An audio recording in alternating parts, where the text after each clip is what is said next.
If you want to enable Experience Cloud for your Salesforce DevOrg, then it's a very simple process and I'll step you through it right now. First thing you need to do is go to Settings, click on the gear icon and click Setup.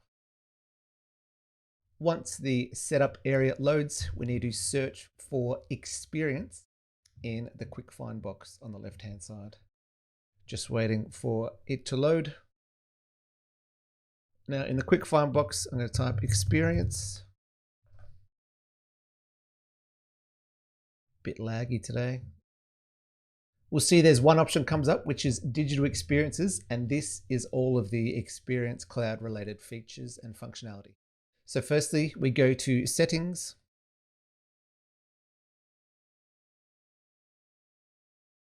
And then the first thing we need to do is enable digital experiences and press Save. Click that confirmation box.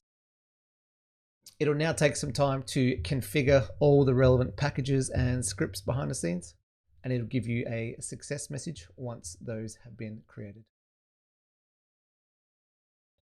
You can now see that we have a green success confirmation message, meaning that the Experience Cloud functionality has been enabled.